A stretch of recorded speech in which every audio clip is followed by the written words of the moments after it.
An actor and member of the DMK, Khushbu, is joining the debate tonight along with Dr. V. Maitriyan of the AIDMK. Manisha Priyam is joining us, political analyst. We'll be joined by more guests in some time. My first question is to you, Khushbu, how much money has been thrown around by the DMK like this in attempts to buy votes, distribute liquor, give promissory notes, coupons, not freebies, but pure hard cold cash? Arnav, I will not accept the allegation saying that DMK has been throwing money to buy the votes. The good deed what DMK government has done in the last 5 years, it's not about freebies, it's about what the change DMK government has brought in and the faith which DMK government has built in the eyes of the public of Tamil Nadu. I think that is what is going to bring us back to power. We don't have to throw money at them to buy it. I think it's the opposition who is trying to set it up, who's been trying to throw money and trying to gain votes. DMK do not have to do it at all. Dr. Maitriyan, so are you, like you say, we are responding to the situation because, you know, in some places cameras caught voters talking about the AIDMK offering some 200 rupees in Madurai, for example. In other places the going rate was 500 rupees by the DMK, 5,000 rupees. So you're not completely clean of this either. So what's going on? In fact, see, elections generally you have seen problems arise here and there, but money power playing such a dominant role in electoral politics started off in 2009 with the Thirumangalam by-election, so much so that even election commission started calling Thirumangalam model in this election, and no less a person than the chief election commissioner of India openly coming in the channels and saying that he is aghast about the money distribution indulged by the ruling party of the state. I mean, that speaks volumes for the money power that is playing in Tamil Nadu. Here is one envelope which I will show. This envelope, similar envelopes were distributed all over the state by the what is that supporters and cadres of DMK. What is that envelope? This envelope will contain something inside. This is the symbol of the ruling party of Tamil Nadu, and this envelope will contain money, and that was distributed freely to all the major parts of the. What proof do you have that that is a DMK envelope? You could have printed it. Normally, I don't have to carry this envelope with me. This was given to us by the cadres who seized this money from the people who are distributing, and they were handed over to the local police, and the election observers were called there. Ms. Khushbu, what's your reply? It's again an allegation. The fear has already gripped in AIDMK, knowing very well that they're going to lose. So they have been coming out with different kinds of allegations for the last 3-4 days. First, the opposition supremo, she says that towards the 13th of April, my chief is going to play a game of falling sick and trying to win the sympathy vote. When that didn't work with the public, then she said when Sonia Gandhi and Dr. Kalaignar are going to share the dais, they are going to be right. That didn't happen. Now she has come up with this. No, ma'am, it's not all. It's your Ms. Khushbu. Right now I must come in. Now, Ms. Khushbu, I must come in now. You cannot dismiss this as all fiction, because it's not fiction. The fact is, the two districts where most of the cash and jewelry have been recovered have been Madurai and Tiruchirappalli, both bastions of the DMK, especially of Karunanidhi's son and Union Minister M.K. Adagiri. The biggest recovery was in Tiruchirappalli, where a police team on a specific alert recovered more than 5 crore rupees in cash hidden on top of a bus. I mean, this is, it's not fiction. I am not making this up. It's brazen. No, I know you're not making this up, but I'm saying, who does that money belong to? That has not been proved. That's what I'm saying. ADMK could be setting it up. We don't have to throw money at the people of Tamil Nadu to buy their votes. We don't have to buy their votes. We have been senior police officials, Ms. Khushbu, senior police officials, and I'm not, senior police officials here have revealed that in the past 16 days, they have registered 118 cases, mostly against DMK members. They have also raided an Adagiri convoy on specific intelligence inputs that the car in it was carrying money to be distributed to the people. Police officers have been receiving threat calls from political parties and their members. The system is entrenched, Ms. Khushbu. You can choose tonight to deny all of this, but the country wants to know. I'd rather not come. What is politics coming down to? politics is not coming down, it's the opposition who's been coming down to. We have been running a very clean government. We had promised what we had promised in 2006 when we came to power. We have delivered. We have delivered. And if you look into the campaign, we have been talking about that. We have been talking about what we have delivered to the public of Tamil Nadu, how we have brought the state. Today the state says that, India says that Tamil Nadu is #1 state. I mean, it's not easy. We have been working towards to eliminate the corruption which had come in between 2001 and 2006. We have been fighting the corruption against 2001 and 2006 government. It's all right to say all this. Led by the opposition AIDMK. It's all right to say all this. I can give you specific examples. You tell me, what action have you taken against Panchayat chairman, a DMK leader in Tiruvannamalai, where 16.32 lakh was found from his house?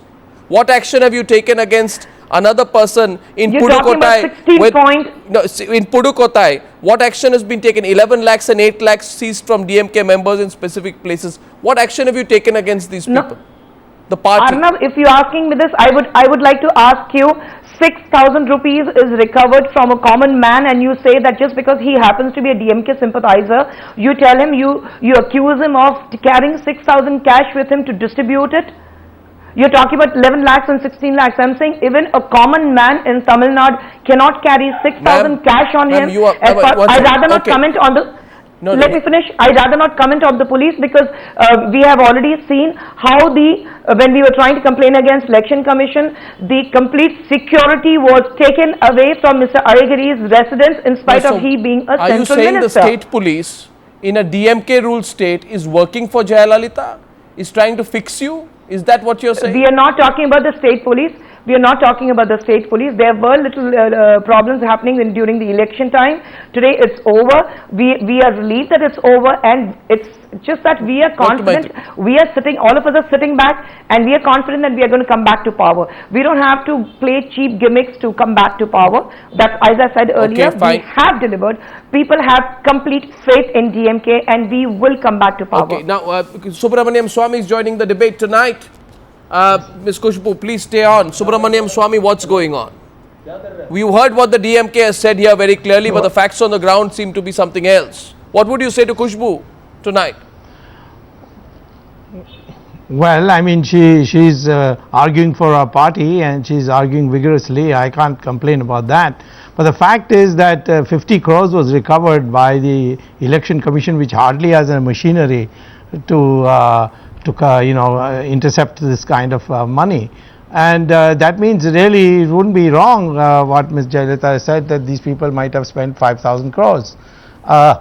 So this fact cannot be denied, that the Election Commission by no stretch of imagination can be called, presently as it is constituted and appointed by the UPA government, to be an arm of the opposition.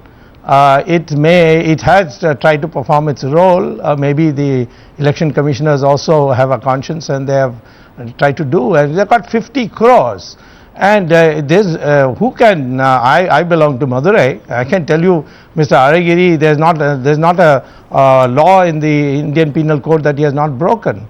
And you'll see the results. These results are going to be very strongly against the DMK, and then that's because people have had enough.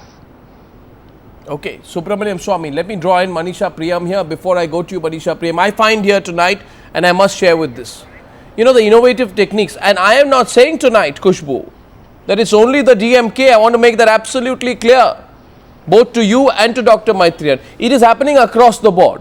We can get into this cat and mouse game of who started it, but that's of no relevance. Fact is tonight, these are the innovative ways people of India should know.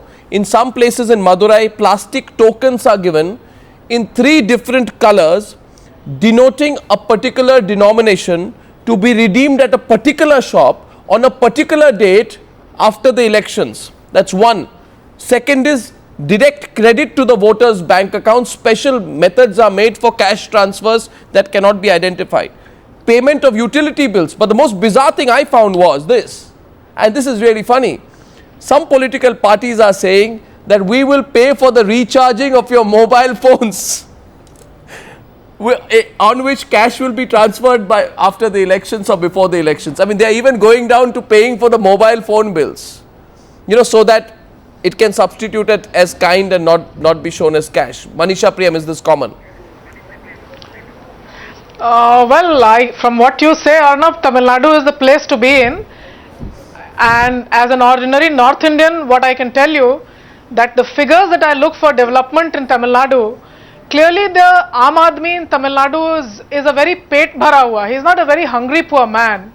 If you look at the PDS figures, the lowest, poorest quintiles, 100% offtake from the PDS.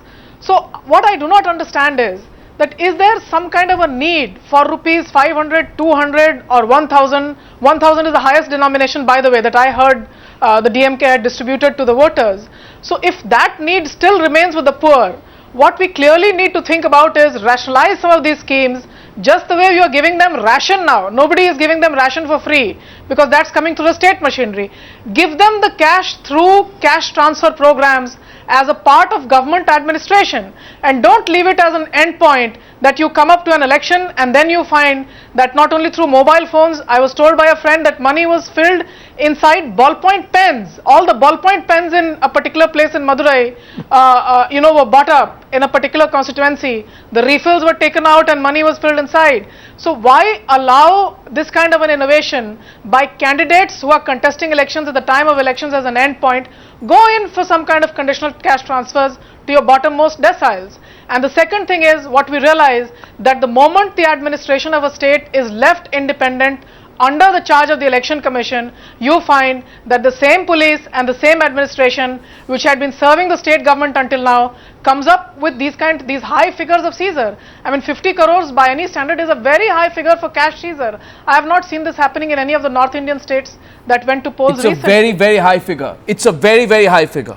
And I want to tell everyone watching the News Hour tonight, the reason we are debating this with such ferocity on the News Hour tonight is because this time last week, Anna Hazare was on a fast, and 2 days back, top political leaders appeared on television seeming totally outraged that Anna Hazare had suggested that votes were up for sale.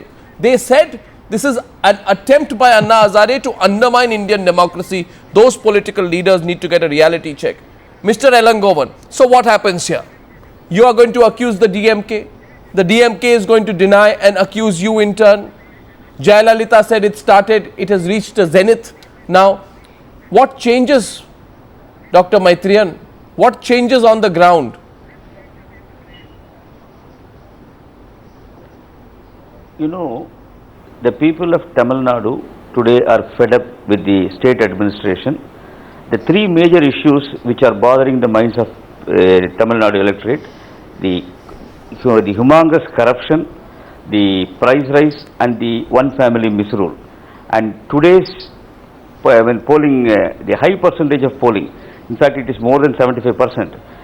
If you draw the parallel in the history of Tamil Nadu, it was in 1967 that the state 76.5% polling was recorded at that time. At that time it was to put the DMK government in power. In 2011 it is more than 75% to unseat DMK from power.